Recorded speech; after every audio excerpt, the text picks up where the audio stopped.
This is the Reds POSTCAST, your instant game reaction for the Cincinnati Reds.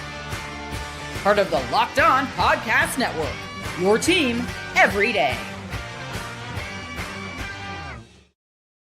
Good afternoon, Reds fans, and welcome to today's edition of the POSTCAST, brought to you by Locked On Reds and the Locked On Podcast Network. I'm Tim Daniel. I've been podcasting about the Reds for 5 years at publications such as Late Night Reds and The Riverfront, and I'm very excited to be here with you today as we discuss the Cincinnati Reds picking up a very nice win over the St. Louis Cardinals, 4-1 in a nice bounce-back day. Obviously feeling much better than I did yesterday.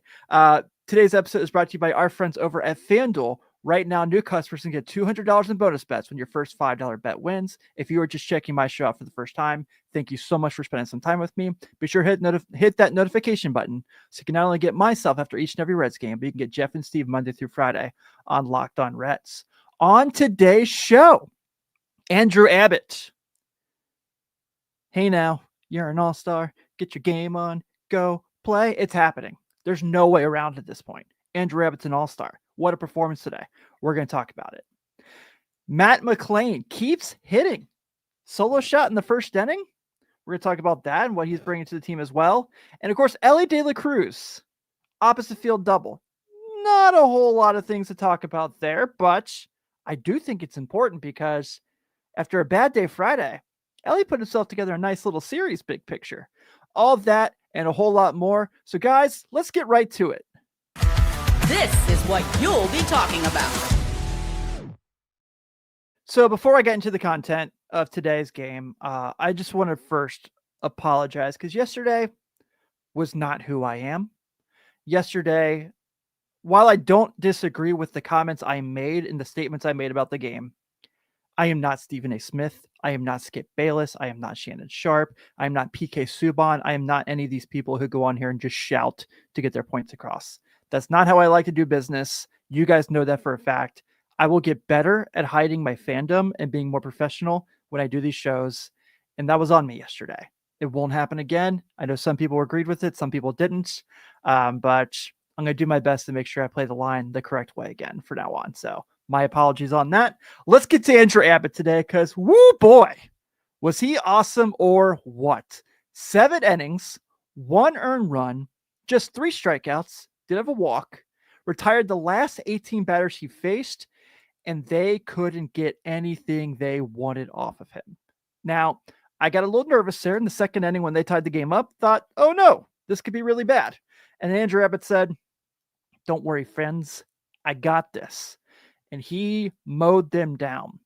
18 straight was unbelievable, hitting his spots, put the ball wherever he wanted to put it today, and had St. Louis in a funk. Now, I know they just took 2 out of 3 against the Reds, and I know they scored a lot of runs 2 days in a row. I still don't love the Cardinals offense. I know they won 5 straight going into today. I'm not really high on that big picture. I really don't think that they're necessarily a great team by any means. But man, it's just kind of what they were able to do the last couple of days against Reds pitching was very frustrating. And as you saw from talking about the bullpen day yesterday, they were very taxed. And then Andrew Abbott goes there today and says, like, no need to worry about that today. I'm going to get my outs. I'm going to take care of business. And I absolutely loved everything he did today. I thought really even, no walks. I'm sorry. I discredit him. He did not have a walk today. That's on me. That was Taylor Rogers who had the lone walk today to Jose Barrero. We'll get to that in a second. But what you're getting from Andrew Abbott of late is just marvelous, right? 5-1 in his last 7 starts, 159 ERA, 45 innings, 8 earned runs to 34 strikeouts. His whip is now at .88 in that time frame. On the season, a 179 earned run average, a .96 whip. Andrew Abbott's an all-star. No other way to put it. There's no way around Andrew Abbott being an all-star this year. He could have 2 really bad outings before the all-star game. I don't care. He's earned the right. He certainly has been amongst the best National League pitchers. I still personally believe, and I'm not just saying this as a Reds fan, he should have been the National League Pitcher of the Month in May, and he's coming for it in June. He's saying, like, look, you didn't give it to me then, I'm going to give it to you now. On the season, 72 strikeouts and 75 innings. Unbelievable. Will, I'll be there too. I'm gonna make sure I make mention of that later in the show to give you guys some programming updates for the week. Dave, who's in the chat today, Dave's one of my everydayers. You're gonna be really happy with the announcement I'm gonna make about Wednesday's show. But what they're getting from Andrew Abbott right now, especially in the absence of Hunter Green, the ups and downs of Nick Lodolo, and the question marks throughout the rest of the rotation. I mean, I shouldn't say anything. I shouldn't say the rest of the rotation. Brady Singer's been pretty solid for a while now. But, the Hunter Green being in and out, the Nick Martinez ups and downs, Chase Burns coming up this week, Wade Miley getting some starts. Andrew Abbott has been the guy. And I know I see this all the time and people are like, well, he's better than Hunter Green. And you have every right to feel that way. And I'm not saying you're wrong or right. I'm just saying I'm really glad both guys pitched for my team when they're getting their starts. So hopefully Hunter's back soon. It doesn't sound like that's the game plan necessarily, but this is a yeah, Johnny. I am. I like it better when the Reds win, as you can tell. By the way, did you guys notice I got a new webcam this week? I feel like it's really, really clear. I really love it. Went with a Logitech. Big fan of it. So thought today was great. Thought the Reds, Andrew Abbott was awesome today. And then the bullpen today, Emilio Pagan, great bounce back performance. Just gets, an inning, trusts his defense behind them. That was great. Taylor Rogers wasn't super awesome by any means. Like he has been, but hasn't been for sure. And I know he only got a third of an inning. He only got one out. I really like Lyon Richardson. Now, if you look at his Baseball Savant page, it tells you he's definitely pitching over his head. And I agree. But I think he can definitely be a part of this bullpen going forward. I definitely think he has the stuff. I think he gets outs really well. His expected ERA is much higher than what he's obviously pitching, but that's why they called it expected. And I really thought that what they got from him in that third of an inning, I thought that was really important to get that out. So nice day from the pitching staff. Obviously, specific from All-Star Abbott. And I'm sorry you guys had to hear me sing Smash Mouth to start the show. But with that being said, you know who else is just bringing it every time they're on the field of late? Has been really solid. Matty McLain. Matty McLain's back, people. And Matty McLain today hitting the 2-hole in front of his good friend, Elly De La Cruz. Let's talk about why that's important right after this.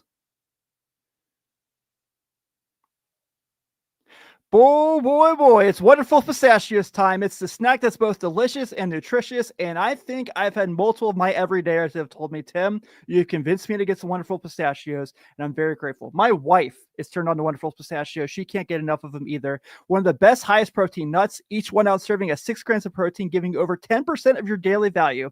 Plus, they're packed with fiber and better for you unsaturated fats to keep you feeling fuller longer. And as I've mentioned in the past, so many good flavors. I know that Dave is, like I said, Dave's an everydayer. He's really big on the jalapeno lime. That's my favorite. I really like the dill pickle. I like smoked barbecue, chili roasted. And you can see them at your grocery store, at the local gas station. They're everywhere. Wonderful Pistachios is blowing up.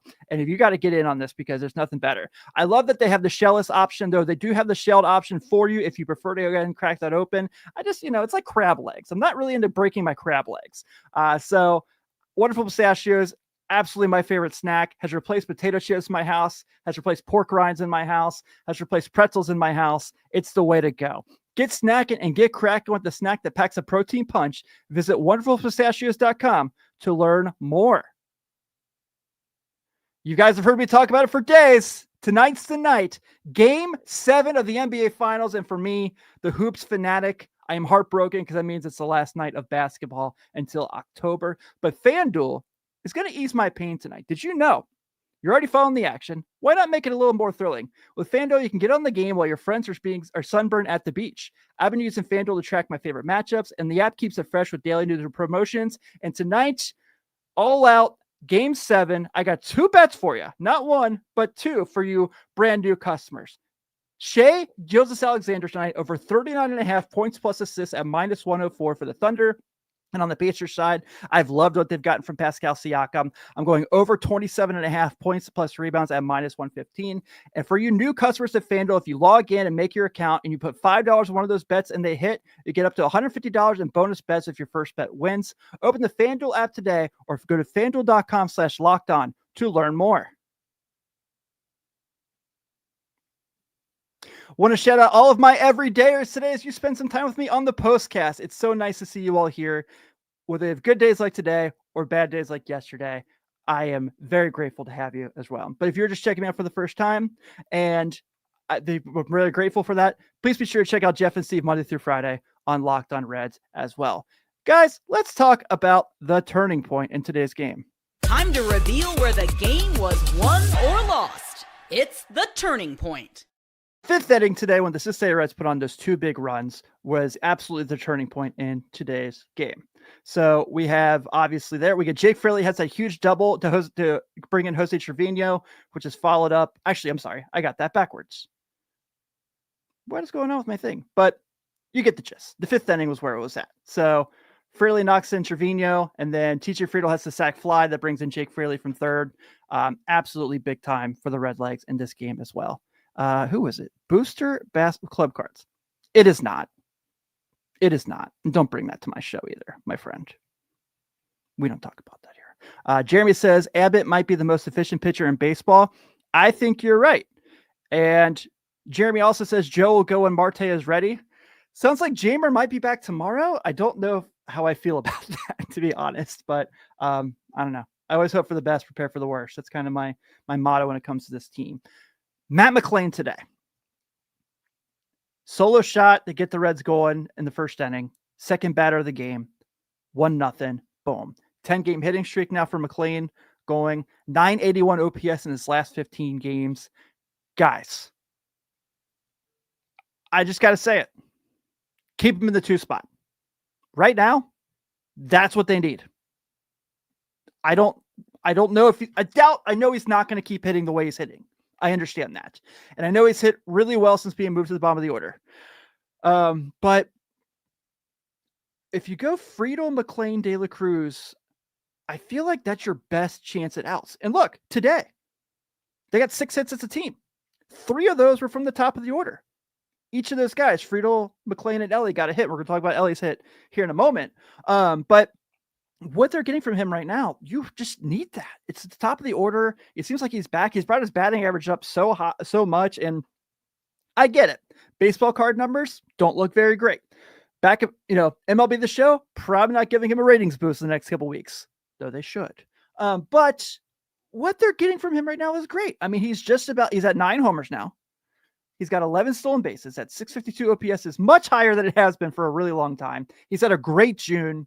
And I feel really confident in him. And I think that when Austin Hayes comes back, when, you've got CES, I don't know what the Reds are doing with him, what purposes he have. Reese Hines is back on the club now. You have guys you can protect Elly with in front of him and behind him. And I think that Matt McLain needs to stay in the 2 spot. Jeff and I have had many of conversations about this off of air, about how we both feel that same way. This is what's given the Reds the best chance. And I know he had an error today. And I know outs above average don't love how he's playing. I still feel like when I watch him on a day-to-day basis, and I know the eye test is not the biggest thing by any means. It's how buffoons like me get jobs like this. But I still feel like on a day-to-day basis, I trust him to be good enough to make the plays needed at every day at second base. And I don't know if he's a future Gold Glover. I like to think he is because he plays for my team. But both sides of the field, I feel really confident what they're getting from Matt McLain right now. And hopefully this keeps going. I also think he's played a really nice shortstop the days that Elly has not been playing, whether it was because he was out for bereavement or it was the day he DH'd. I thought those couple days he was really good. And yeah, and Jeremy's talking about it here. Jeremy's on it today, guys. When they get Marte back, it's going to be really interesting to see how the Reds put all this together. So I'm really liking it. I do agree with this. I do think outs above average is a dumb stat because Spencer Steer, I don't think was for a while there was rated very highly. And I think we can all agree he's played a really nice first base.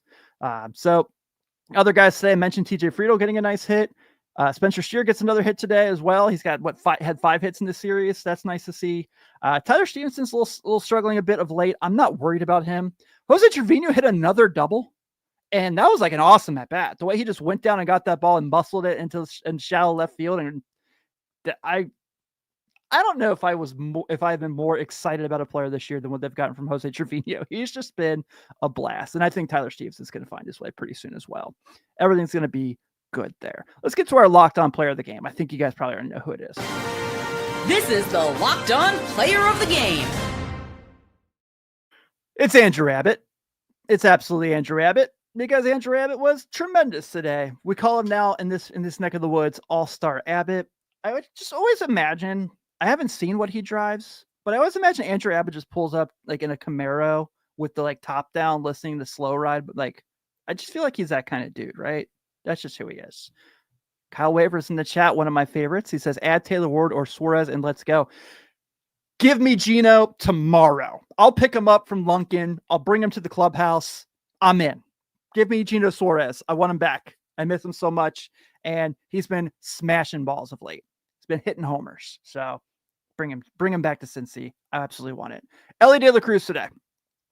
Had a little bit of a slow start. Had a little bit of a slow week start, right? There's that Minnesota series wasn't great. Bad game Friday against St. Louis. Well, he had a hit, and then yesterday, obviously, 2 monster extra base hits, almost as an inside the park home run. Maybe almost is overselling it, but I don't blame him for going for it.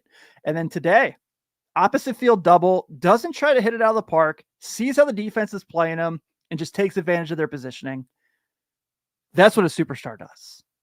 And every time I have someone come in here and I say something like, Elly De La Cruz isn't a superstar, it turns out performances like he had the last 2 days. And I get it. You're going to say, Tim, he only had 1 hit today. And he had a strikeout.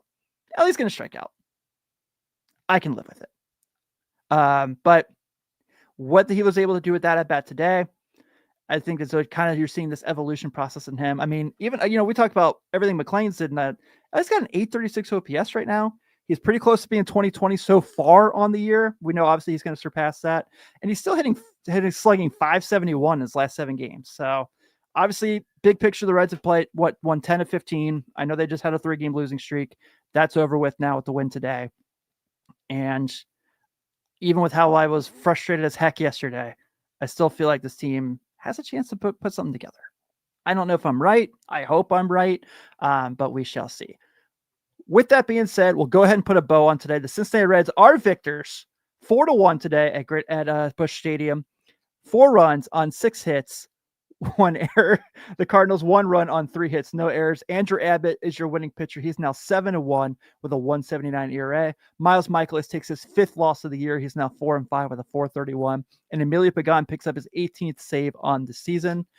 Tomorrow, the Redlegs are back home at GABP, and they welcome in the New York Yankees and Aaron Judge. First pitch of that game will be at 7:10. You'll have Nick Lodolo taking the hill for the Redlegs. He is currently, my notes, of course, go away from me, but he's been pretty solid of late after I was really mean to him a couple days ago, right? Hold on, Tim. We got this right. Here we go. He is 5-5 with a 3.71 ERA. He'll be going against Alan Winans, who is making his season debut for the Yanks. Those who don't know anything about Alan Winans, he is 1-4 on his career with a 7.20 ERA in 8 starts and 40 innings pitched and a 1.6 whip. Like I said, that first pitch will be at 7:10. Want to make sure I let you guys know. So this week, I obviously will be here every night like usual. But Tuesday night, I'm actually going to the game. I got tickets before they announced Chase Burns. So glad I did, because the prices went up quite a bit. So Tuesday night, I will be a little later than I normally am. But I will still be here. Just probably be, probably an hour or so after the game, just because getting back from GABP. And then Wednesday, Dave, if you're still here, this is why I wanted you to be here. We're going to have a late night Reds reunion. Ben Brown is joining me on Wednesday night to do the postcast on the Wednesday Yankee game. I'm so excited. I've missed working with Ben. Those who followed me for a long time knows Ben's was my co-host for years. And so Ben Brown and Tim Daniel back together again on Wednesday night. Everyone, thank you so much. I cannot wait to do this, to hang out this week for a really fun series against a really fun Yankee team. I'm Tim Daniel. Everyone, enjoy the rest of your Sunday. I got a cold beer waiting for me in the freezer I can't wait to dip into. Have a good one, all. I'll see you soon.